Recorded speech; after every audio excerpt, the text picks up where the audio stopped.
bonjour, je remercie le littéraire de me donner l'occasion, la primeur de parler de mon prochain roman qui sort chez Gallimard Continent Noir intitulé Perdre le corps.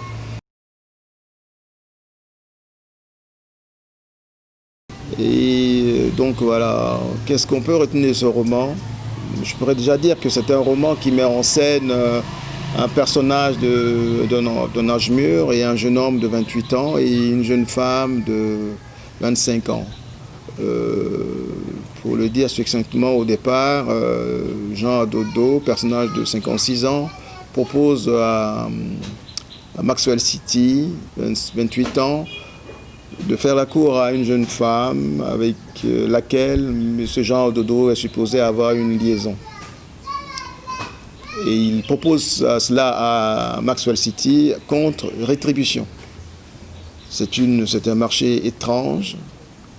Et je conçu le roman un peu comme un suspense. Et donc je crois qu'il vaut mieux laisser la suite aux soins du lecteur. Ce que je peux dire, c'est que j'ai essayé de mettre un peu en miroir un peu la jeunesse et ses espoirs. Et puis l'âge mûr également.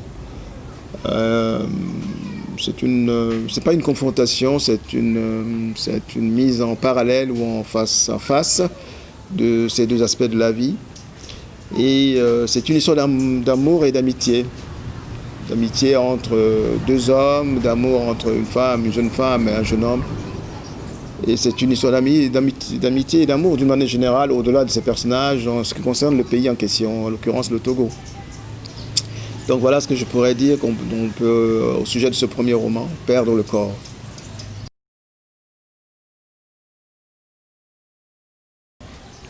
Le collège de jeunes filles s'appelle Montfante. En Moba, cela veut dire « épanouis-toi, toi aussi ». En arrivant hier et encore ce matin, nous sommes passés devant la longue grille de clôture de l'établissement, sans savoir que c'était celui qui avait recueilli autrefois la mère de M. Adodo. Le collège est situé au cœur populeux de la ville, pas loin de l'hôpital. Le portail d'entrée n'est pas fermé et des jeunes filles en jupe, kaki et chemisier blanc entrent et sortent. Nous nous tenons là, devant, sur le bord de la rue. Monsieur Adodo imaginait un collège modeste et interdit d'accès aux tout venants. En fait, c'est une école secondaire semblable à n'importe quelle autre. Une vaste cour au sol caillouteux et plantée d'arbres. Des nimes et des acacias amples et anciens. Des bâtiments scolaires typiques, construction rectangulaire à un étage, dont la partie antérieure est une sorte de véranda tout en longueur. Nous pénétrons dans la cour sur quelques mètres, quand même pas sûr que cela soit permis. Dans un coin à droite, des vendeuses d'aliments sont assises sous un arbre. Personne ne prête attention à nous. C'est un établissement vaste, constate M. Adodo. Sa mère, jeune fille comme celle que nous voyons là, a donc vécu ici. Toi aussi, épanouis-toi, lui ont dit les sœurs catholiques. Une invitation précieuse qu'elle a prise à la lettre, qu'elle a dissimulée en elle, ne pouvant la partager avec les siens, ni même avec Louise, sa plus que sœur de lait. Dilemme et vie clandestine.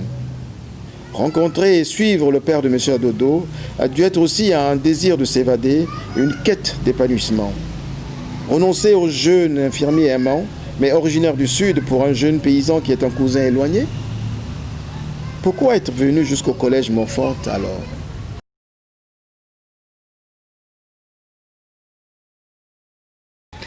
Je vous ai dit à mon avis, c'est ma conviction, que un pays est créé par ses écrivains, par ceux qui écrivent les mots.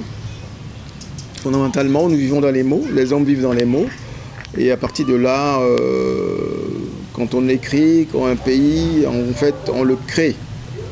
Et les gens qui viendront après nous auront une idée de nos existences, de notre réalité actuelle, que par les mots, qu'à travers les mots que nous aurons accumulés en fait. Et donc voilà, je pense que de ce point de vue, j'ai souhaité donc écrire un roman qui se déroule dans la totalité du Togo et qui puisse être un roman aussi disponible, j'allais dire, pour des gens au sud, au nord, à l'est ou à l'ouest, quoi. Alors, où est-ce qu'on peut se procurer ce roman? C'est la question classique, habituelle. C'est un roman qui est édité chez Gallimard, Continent Noir, donc en France. Il coûtera 20 euros. Et évidemment qu'en Europe, on peut s'en procurer. Alors, ici au Togo, j'imagine que c'est là le fond de la question. Je peux supposer qu'on peut trouver quelques exemplaires à l'occasion dans telle ou telle librairie de Lomé, mais bon, je ne peux pas vous dire. Mais en revanche, je pense que de nos jours, on peut aussi se le procurer sous forme numérique. Et donc, je suppose qu'il y aura des gens qui pourront passer par ce biais-là. Donc voilà, c'est une question classique, habituelle. Moi-même, j'en apporte souvent, mais bon, je ne peux pas vous dire. C'est bien pour cela aussi, d'ailleurs, que j'ai pris la décision aussi de publier certains de mes écrits, aussi bien au Togo, afin que ce soit disponible. J'ai fait dernièrement une tournée à travers le Togo et j'ai vu que j'ai éprouvé ce plaisir qui consiste à avoir des compatriotes avec les moyens limités donc, qui sont les leurs, acheter plusieurs de mes romans à chaque étape de notre voyage, de notre tournée. Donc voilà, en ce qui concerne ce roman va coûter 20 euros encore une fois et je ne pourrais pas vous répondre exactement. Mais j'imagine qu'on peut s'en procurer ici ou là, l'année prochaine, dans des librairies du Togo.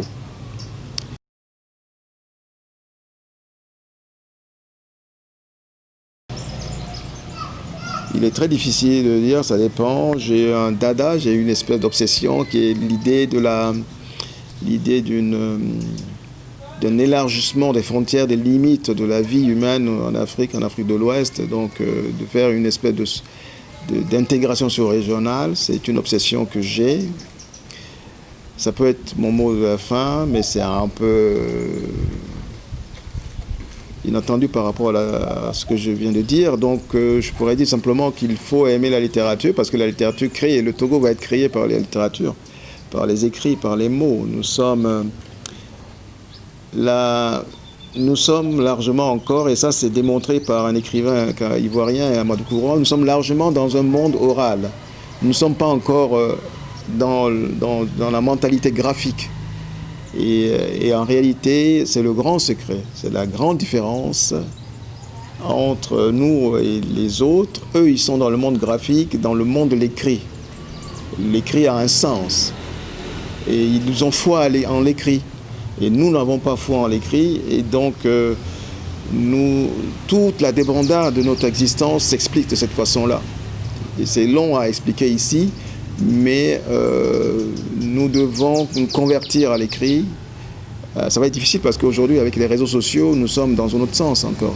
Mais sans la conversion, sans l'adhésion à l'écriture, eh bien, nous serons toujours dans l'informel. Parce qu'en fait, ce qu'on appelle l'informel, on a laissé ce mot aux soins des économistes et des spécialistes de développement.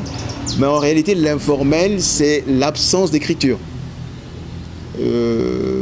L'informel, c'est lorsque vous m'indiquez votre adresse en sautant de telle pharmacie à tel magasin et à tel endroit. C'est de l'informel, c'est de l'imprécis, c'est l'à peu près. C'est ça l'informel. Et nous serions dans la civilisation de l'écrit, les choses seraient tracées, définies, il suffit de venir et je vois marqué au coin de la rue le nom de la rue, et ainsi de suite. Jamais on indique, on donne des adresses de cette façon-là en Europe ou en Allemagne, encore plus. Et donc, l'informel, qui est notre mode de vie, c'est en réalité le mode de vie de l'oral. Alors, soit nous sommes contents de cela, eh bien, tant mieux. Soit nous ne sommes pas satisfaits, eh bien, il faudra penser à adhérer à l'écriture. Mais c'est tout un développement qu'il faudrait mener et croyez-moi, c'est cela. Je dirais une dernière chose, j'ai travaillé récemment, j'espère que je ne suis pas trop long, j'ai travaillé récemment sur un écrivain italien qui s'appelle Alberto Moravia. Il a écrit un roman qui se passe au Gabon. Et à un moment donné, il y a des personnages qui étaient italiens, il regarde la forêt gabonaise, il dit entre l'homme, c'est pas le Cro-Magnon, mais enfin l'homme de l'ancien temps, l'homme de je ne sais plus quelle époque, l'homo sapiens, et nous, lui parlant, c'est du vide. Pourquoi il dit cela? C'est vrai. Entre le 19e ou le 20e siècle, l'équivalent de notre 19e, 20e siècle, et nous, il n'y a pas d'écrit. C'est du vide. Mais entre lui, italien, et les Romains 2000 ans plus tôt, il y a toute une série, une continuité d'écriture. Et ça change tout. D'un côté, on est dans la sécurité, et de l'autre, on est dans l'incertitude, dans l'informel. Voilà ce que je pourrais dire pour terminer. J'ai été un peu long, mais bon, je pense qu'il fallait le dire. Merci beaucoup.